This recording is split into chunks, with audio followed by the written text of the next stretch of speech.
जय श्री श्याम दोस्तों, आस्तिक कहानियों में आपका स्वागत है। आज हम आपको कथा सुनाएंगे भक्तों में भक्त स्वामी राम तीरथ जी महाराज की, जो जब भी अपने कान्हा को स्नान कराते तो कान्हा प्रत्यक्ष उनके सामने प्रकट होकर उनसे घंटों बातें करते थे। स्वामी राम तीर्थ जी महाराज का जन्म गांव मुरलीवाला, जिला गुजरांवाला, पंजाब में हुआ था। हीरानंद जी के यहाँ स्वामी जी के पिता गोसाई हीरानंद जी एक कर्मकांडी विद्वान और सदाचारी ब्राह्मण थे। वे सीधे साधे भगवत भक्त थे। गांव में पुरोहिताई का कार्य करते थे और उससे जो कुछ मिल जाता उसी से घर का गुजर कर प्रभु के गुण गाते थे। स्वामी का जन्म नाम ताराचंद था। स्वामी जी के दादा गोस्वामी रामलाल जी एक प्रसिद्ध ज्योतिष थे। जब उनको पोते के जन्म का पता लगा तो वे यह जानकर पहले तो रोए और फिर हंसे। जब उनसे रोने और हंसने का कारण पूछा गया तो वह बोले, या तो यह बालक स्वयं मर जाएगा या इसकी माता मर जाएगी, क्योंकि यह बालक माता पर भारी है। और हम हंसे इसलिए कि यदि यह बालक जीवित रहा तो इस पर यश और कीर्ति संसार में फैलेगी और यह अपने कुल को बहुत ऊंचे स्थान पर ले जाएगा। स्वामी राम तीर्थ जी अभी कुछ मास के ही हुए थे कि उनकी माता का स्वर्गवास हो गया और इनको पालने का भार उनकी बुआ पर आ पड़ा। स्वामी जी की बुआ एक बहुत ऊंचे आदर्श की हिंदू देवी थी। उसमें भक्ति के सारे गुण कूट कूट कर भरे हुए थे। वह प्रतिदिन मंदिर जाती थी, कथा कीर्तन आरती सुनती और छोटे से स्वामी राम को अपने साथ ले जाती। इसी कारण स्वामी जी में धार्मिक गुण बचपन से ही आ गए थे। स्वामी जी के पिता गोस्वामी हीरानंद जी कहते थे कि राम जब 3 वर्ष का था तो उसकी एक बार में धर्मशाला में कथा सुनने ले गया। जब तक कथा होती रही, राम कथावाचक की ओर बड़े ध्यान से देखता रहा। जब दूसरे दिन कथा का समय हुआ और शंख की ध्वनि सुनाई दी तो बालक राम ने रोना शुरू कर दिया। वे खिलौने और मिठाई से भी चुप न हुआ और जब मैं उसे धर्मशाला की ओर गोद में उठाकर चलने लगा तो वह चुप हो गया। प्रतिदिन शंख की आवाज सुनकर स्वामी राम रोने लगते और जब कथा में पहुंच जाते तब चैन पाते। जब स्वामी जी 6 वर्ष के हुए तो उन्हें गांव के प्राइमरी स्कूल में भर्ती करा दिया गया, जहां वे बड़े शौक और लगन से पढ़ते। स्कूल के प्रधानाचार्य मौलवी मोहम्मद अली साहब थे। वे बालक की उच्च प्रकार की बुद्धि देखकर अचंभे में आ गए। स्वामी जी ने प्राइमरी की परीक्षा अच्छी श्रेणी में पास की। अब स्वामी जी 10 वर्ष के हो चुके थे और आपके पिता गोस्वामी हीरानंद जी ने आपका विवाह गुजरांवाला की तहसील वजीरावत के गांव बिरोके के रामचंद्र जी की, जो उच्च कोटि के ब्राह्मण थे, उनकी लड़की के साथ कर दिया। भला छोटा बालक क्या जाने कि शादी विवाह क्या होता है, किंतु उस समय छोटी अवस्था की शादी का रिवाज जोरों पर था। शादी के बाद स्वामी जी को गुजरांवाला हाई स्कूल में भर्ती कराया गया और 14 वर्ष की आयु में स्वामी जी ने इंटर की परीक्षा पास कर ली। वे सारे जिले में प्रथम रहे और उनको छात्रवृत्ति भी मिली। स्वामी जी के पिता गोस्वामी हीरानंद जी की माली अवस्था पतली थी, इसलिए उन्होंने स्वामी जी को आगे पढ़ने की मनाही कर दी। स्वामी जी अपने पिताजी से रूठ कर लाहौर चले गए और वहां अपने गुरु धन्ना राम जी और दूसरे नातेदार की कृपा से मिशन कॉलेज में भर्ती हो गए। वहां उन्हें वजीफा भी मिलने लगा। एक बार वजीफे के रुपए से स्वामी जी ने कॉलेज की पुस्तकें खरीद ली। अब जब उन्होंने हिसाब लगाया तो उनके लिए केवल 3 पैसे प्रतिदिन के लिए बचे। स्वामी सोच में पड़ गए। उन्होंने विचारा कि प्रभु मेरी परख कर रहे हैं। एक फकीर भिखारी भी 2-3 पैसे में प्रतिदिन गुजारा कर लेता है, तो मैं क्यों नहीं कर सकता। उन्होंने 2 पैसे की दाल रोटी दोपहर को और 1 पैसे की दाल रोटी सायंकाल को खानी शुरू कर दी। एक दिन होटल वाला बोला, तुम 1 पैसे की रोटी के साथ दाल मुफ्त में खा जाते हो, जाओ, मैं 1 पैसे की रोटी नहीं देता। यह सुनकर स्वामी जी ने निर्णय किया कि जब तक अगले वजीफे के रुपए नहीं मिल जाते, मैं एक समय ही खाया करूंगा। उनका शरीर बीमार रहने लगा। 2 समय पेट भरकर खाना भी नहीं मिलता था। एक दिन उसने घर पर चोर आए और घर के सब बर्तन और सामान लेकर चलते बने। इस पर स्वामी जी के मुख पर तेज बरसता था। कॉलेज में पढ़ते पढ़ते वैराग्य और भक्ति की ऐसी नदियां बहाते कि सुनने वाले प्रोफेसर और दूसरे लोग दंग रह जाते। स्वामी जी की बीमारी का चर्चा मुख्य प्रोफेसर के पास पहुंची।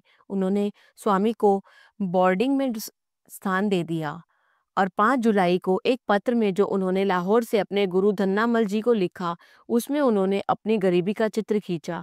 लिखते हैं, कल रात जब मैं दूध पीने गया तो मेरी जूती का एक पांव किसी ठोकर से गंदी नाली में जा गिरा। नाली में पानी तेजी से चल रहा था। 2 लड़कों को एक पैसा देकर ढूंढने के लिए कहा, किंतु उनको भी नहीं मिला। मेरे घर में एक पुरानी जनाना जूती पड़ी थी।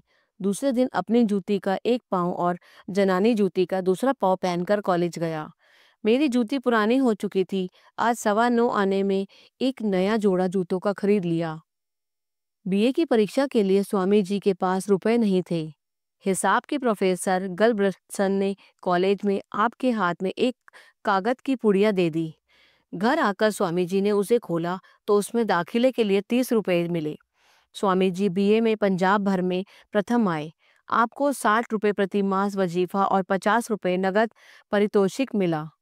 19.5 वर्ष की अवस्था में स्वामी जी गवर्नमेंट कॉलेज में एमए के लिए भर्ती हुए। स्वामी जी तंगी की अवस्था में कमेटी की रोशनी में गली में पड़ते थे। सादा कुर्ता पायजामा पहनते थे और जो उन्होंने अपने पड़ोसी दर्जी से 2 रुपए में और 2 पैसे कम में लिया था। वे संसार की किसी वस्तु पर भरोसा नहीं रखते थे। वे मानते थे कि जो लोग केवल परमात्मा पर निर्भर हैं और मन से सच्चे साधु हैं, ऐसे महापुरुषों के चरणों में ईश्वर की सारी सृष्टि झुकती है। सत्संग, उत्तम ग्रंथ और भजन बंदगी ऐसी वस्तुएं हैं जो प्राणी को संसार का राजा बना देती हैं। हमारे कुसंग से परमात्मा रुष्ट हो जाते हैं।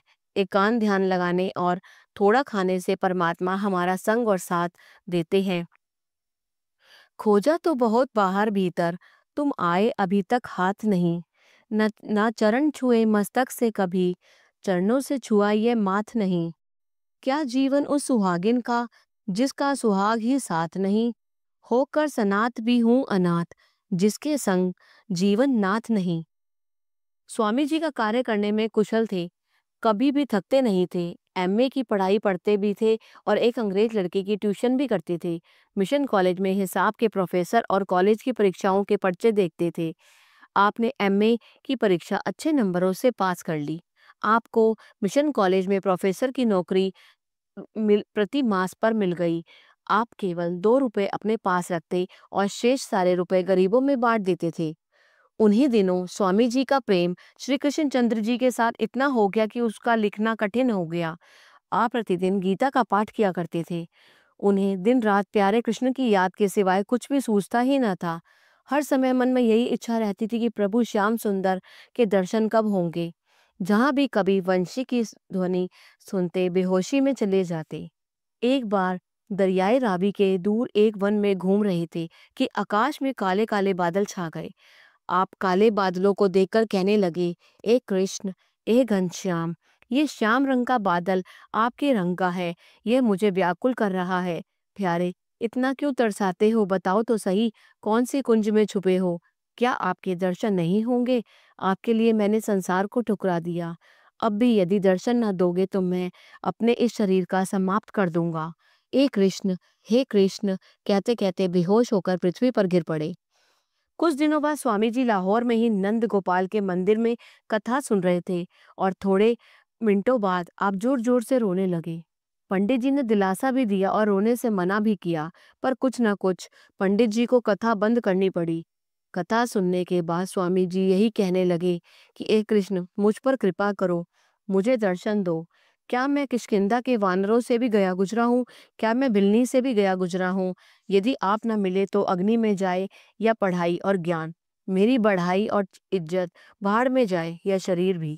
गर्मियों की छुट्टियों में आप प्रातःकाल ही उठकर रावी नदी के किनारे चले जाते। एक बार वहां श्री कृष्ण के ध्यान में बैठे थे कि कोयल की आवाज सुनकर आपका ध्यान कोयल की ओर चला गया और बोले, अरे कोयल, तेरी आवाज में यह मिठास कहाँ से आई? क्या तूने बंसरी वाले को देख लिया है?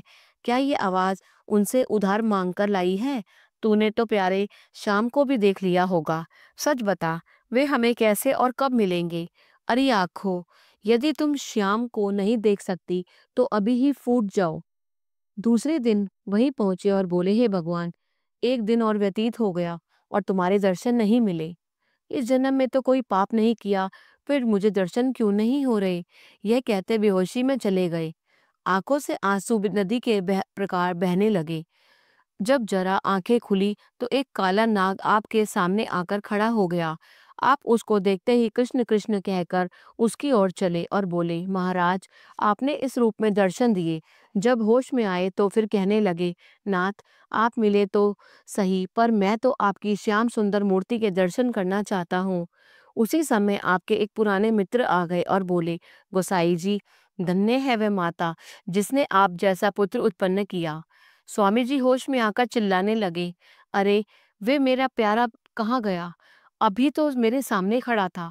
मित्र बोला, गोसाई जी, जिसको आप ढूंढ रहे हो वो तो आपके हृदय में बसा हुआ है। ये सुनकर आपने अपने सारे वस्त्र फाड़ डाले और हृदय स्थान को नोचने लगे। खून निकल आया और बोले, अरे मनमोहन, यदि तुम हृदय में हो तो कहाँ आ जाओगे? अभी आपकी खोज करता हूँ। यह देखकर मित्र ने आपके हाथों दोनों हाथों को पकड़ लिया और बोला, महाराज, जरा शांति करो, वे आपको अवश्य मिलेंगे। गोसाई जी बोले, क्यों नाथ, क्या बाहर आ गए हैं क्या? यह कहकर फिर बेहोश हो गए। सायकाल वापस आ गए। अब छुट्टियां भी समाप्त हो गई। इसके कुछ समय बाद आप मथुरा वृंदावन अपने प्यारे के दर्शन के लिए गए। वहां पर कृष्ण का नाम सुनते ही आपकी समाधि लग जाती। उन्हीं दिनों की एक घटना स्वामी जी ने स्वयं कही है कि आज हमारे गोलू या श्री कृष्ण ने स्नान करते सब खूब समय दर्शन दिए। हम एक दूसरे को खूब घुट घुट कर गले मिले। थोड़े समय के बाद वे हाथ पर हाथ मार चले गए और मुझे मेरे हाल पर ही छोड़ गए। इस प्रकार स्वामी राम तीर्थ जी महाराज ने आजकल के समय में श्री कृष्ण भक्ति और दर्शन का एक आदर्श दिखलाया है। एक बार द्वारिका के जगत गुरु शंकराचार्य जी लाहौर आए। श्री स्वामी जी उन दिनों सनातन धर्म सभा लाहौर के बहुत बड़े कार्यकर्ता थे। उनकी वेदांत की कथाओं का स्वामी जी पर गहरा प्रभाव पड़ा। जब भी समय मिलता वे वेदांत विचार में खो जाते। अब वे शीशा मोती बाजार लाहौर से कूचा हर चरण की पौड़ियों वाले घर में अपना सारा समय एकांत में गुजारते। इस वेदांत विचार और एकांत अभ्यास से स्वामी जी का हृदय यहाँ तक रंग गया कि उनको संसार से वैराग्य आने लगा। अब वह नौकरी से भी दिल चुराने लगे। वे नौकरी का त्याग करने पर तुल गए। कुछ भक्तों ने मनाई भी की कि आप बाल बच्चे वाले हैं, गुजारा कैसे चलेगा? आपने उत्तर दिया कि नौकरी करना तो नौकरों का काम है, मैं स्वयं बादशाह हूँ, और वो भी राम का। ना मैं नौकर हूँ, ना मेरा कोई मालिक है। अब स्वामी जी लाहौर का त्याग कर हरिद्वार से आगे पहाड़ों में जाकर भजन करना चाहते थे। रुकावट इस बात की थी कि पत्नी और दो बच्चों को कहाँ छोड़ जाए। एक दिन प्रातःकाल रावि स्नान को जा रहे थे कि एक सफाई कर्मचारिणी झाड़ू लगा रही थी। आप पर मिट्टी पड़ी क्योंकि आप सड़क के बीचों बीच चल रहे थे। आप बोले, बहन, देख के झाड़ू क्यों नहीं लगाती? आगे से उत्तर मिला, भैया, तुम बीचों बीच क्यों चल रहे हो? एक और होकर क्यों नहीं चलते? स्वामी जी बोले, बस बहन, समझ गया, अब एक और ही चलूंगा। उसी समय घर वापस आ गए और वन में जाने का निश्चय कर लिया। धर्मपत्नी को साथ ले जाने को राजी नहीं हुए। जब उसने बहुत विनती की तो बोले, यदि आप कह दो तो मेरा पति राम तीर्थ मर गया और दोनों लड़कों में से एक को अनारकली बाजार के एक किनारे पर और दूसरे को दूसरे किनारे पर भीड़ भाड़ में छोड़ दो तो तुम मेरे साथ जा सकती हो। धर्मपत्नी ने ऐसा ही किया। दूसरे दिन लोगों की भीड़ स्वामी जी के घर के चारों ओर इकट्ठी हो गई। कॉलेज के लड़के और कीर्तन मंडलियां स्वामी जी के आगे आगे गाती बजाती गईं। लोग स्वामी जी पर फूलों की वर्षा कर रहे थे।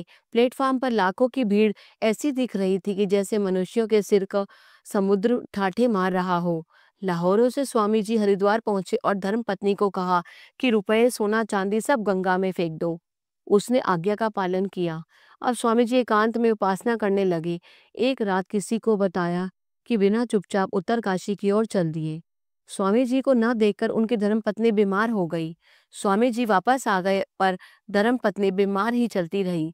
स्वामी जी ने नारायण स्वामी जी को, उनके शिष्य थे, उनकी आज्ञा की और उनके धर्मपत्नी को मुराली वाला उनके पिता गोसाई हीरानंद जी पर छोड़ दिया जाए। नारायण स्वामी ने आज्ञा का पालन किया और फिर वापस आकर स्वामी जी की सेवा में लग गए। स्वामी जी टिहरी गढ़वाल पर पहुंचे तो आपके साथ राय बहादुर लाला वैजनाथ रिटायर्ड जग आगरा भी थे। स्वामी जी को गोड़ियां चट्टी के वन में एकांत में भजन करते। भोजन की व्यवस्था कम थी। 4 दिन से भोजन नहीं आया था। स्वामी जी ने नारायण स्वामी से पूछा कि तुम्हारे पास कुछ रुपया सोने की कोई वस्तु है? नारायण स्वामी ने एक सोने की अंगूठी दिखाई। स्वामी जी ने झट उसे गंगा जी में फेंकने की आज्ञा दी। आज्ञा मानी गई। बस उसके थोड़े घंटों के बाद टेहरी महाराज वहां से शिकार के लिए निकले। उन्होंने स्वामी जी का नाम सुन रखा था और आज दर्शन हो गए और गदगद हो गए। नौकरों को झट महलों में भोजन लाने को भेजा। भोजन करने के बाद स्वामी जी अपने शिष्य नारायण स्वामी से बोले, नारायण, जब तक तुमने सोने की अंगूठी पर भरोसा किया तब तक भूखे रहे। अब अंगूठी फेंककर जब प्रभु पर विश्वास किया तो भोजन आपके आगे पीछे हो गया। स्वामी जी अपने पास एक कौड़ी भी नहीं रखते थे। उन्हीं दिनों अखबारों में यह खबर छपी कि शिकागो की तरह जापान में भी एक सर्वधर्म सम्मेलन होने जा रहा है। महाराज टेरी ने स्वामी जी से वहां जाने की विनती की और स्वामी जी के जाने के लिए राजी हो गए। जापान जाकर स्वामी जी को पता लगा कि जापान में कोई भी सम्मेलन नहीं था। स्वामी जी ने टोक्यो में इंडो जापान क्लब में उपदेश देने की बहुत कोशिश की और वहां लोगों पर उसका रंग भी चढ़ गया। उन दिनों एक अमेरिकन छत्रे कार्कस अमेरिकी जा रहा था। छत्रे जी ने प्रचार के लिए स्वामी जी को अमेरिकी चलने के लिए कहा। स्वामी जी मान गए और छत्रे के साथ अमेरिका पहुंच गए। अमेरिका में स्वामी आध्यात्मिक पर कई मास लोग लेकर चलते रहे। स्वामी जी के वहां पर धूम मची गई। पेपरों में उन्हें लिखा कि living Christ has come to America, या कि जीवित मसीहा अमेरिका आया हुआ है। उनसे अमेरिकन लोग प्रश्न उत्तर करते। एक बार उनसे प्रश्न किया गया कि आपके इष्ट श्री कृष्ण के पीछे गोपियां पागलों की भांति क्यों भागती थी? ऐसा इष्ट भी कोई होता है जिसके पीछे गोपियां भागती हों? स्वामी जी ने कुछ समय के बाद इस प्रश्न का उत्तर देने का वचन दिया। एक दिन भाषण देते देते भाग उठे। स्त्री पुरुष जब उनके पीछे भागे, स्वामी जी ने हडसन नदी में कूद गए और लोग भी उनके पीछे कूद रहे थे। स्वामी जी खड़े होकर कहने लगे कि यह आपके प्रश्न का उत्तर है। यदि आप लोग मेरे भाषण सुनकर मेरे पीछे भाग रहे हो, तो श्री कृष्ण तो मेरे मालिक थे।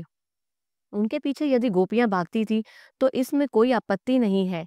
कुछ पेपरों में छपा कि अमेरिका में एक ऐसा भारतीय साधु आया कि उसकी मामूली धोती में सड़कों पर घूमता है और भाषण देता है, 3-3 घंटे बोलता रहता है। जो लोग स्वामी को नहीं जानते एक बार घूमते हुए स्वामी जी पर पत्थर मारने लगे। जब उनके शरीर पर पत्थर पड़ते तो स्वामी जी हंसते और कहते कि राम की खूब पिटाई हो रही है। एक व्यक्ति जिसने पेपर में साधु की खबर सुनी तो उसने लोगों को पत्थर मारने से रोका और स्वामी जी ने हंसने का कारण पूछा तो स्वामी जी बोले, पत्थर मुझे थोड़े ही लग रहे हैं, पत्थर तो मेरे राम को जो मेरे अंदर विराजमान है पड़ रहे थे, मैं तो केवल देख रहा था। 2.5 वर्ष तक वेदांत और धर्म प्रचार के बाद स्वामी जी भारत वापस आ गए। जहाज से उतरते ही उन्हें भारत की मिट्टी को उठाकर सिर पर चढ़ाया और कहा, मैं पूर्ण भारतीय हूँ, सारा भारत मेरा शरीर है, राजकुमारी मेरे पांव और हिमालय मेरा सिर है, मेरी बालों और जटाओं में गंगा बह रही है, मेरी आत्मा सारे भारत की आत्मा है। जब मैं चलता हूँ तो ऐसे लगता है कि सारा भारत चल रहा है और जब बोलता हूँ तो सारा भारत बोलता है। वापस पर स्वामी जी फिर टिहरी पहुंच गए। उन्होंने नारायण स्वामी को कहा कि एकांतवास करेंगे। स्वामी जी सड़क पर चलते गंगा की ओर बढ़े। बाहर 15 मिनट तक व्यायाम करके स्वामी जी गंगा जी में स्नान के लिए उतरे। पानी का बहाव बहुत था। स्वामी जी ने 2 डुबकियां लगाई। बहाव तेज होने के कारण पानी में बह गए। जब स्वामी जी ने देखा कि पानी काबू से बाहर है तो बोले, चल माँ को याद कर, यदि तेरे भाग्य में ऐसे ही जाना है तो चला चल। उन्होंने जोर से ओम का उच्चारण किया और प्रभु ज्योत में समा गए। आना है कठिन तुम तक, लेकिन आते हैं वहीं तुम जिसको बला लो। अच्छे या बुरे जैसे भी हैं हम, माँ बेटे के इस रिश्ते को निभा लो। अगर आपको ये कथा पसंद आई तो कृपया करके इसे लाइक कीजिए और शेयर कीजिए और कमेंट में जय श्री कृष्ण लिख के उसका अभिवादन कीजिए। जय श्री श्याम।